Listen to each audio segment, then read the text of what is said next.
పప్పులేని కూడు పరులక సహ్యమౌ అప్పులేని వాడే అధిక బలుడు ముప్పులేని వాడే మొదటి సుజ్ఞానిరా విశ్వదాభిరామ వినురవేమా.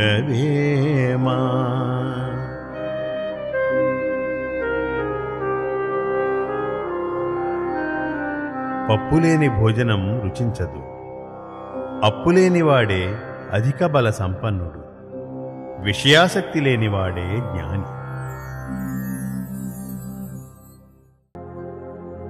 భర్త యజమానిగానున్నప్పుడు స్త్రీ కష్టపడి ఇంటిని వృద్ధిలోనికి తెచ్చినచో కొడుకుల పెత్తనంలో సుఖపడవచ్చును.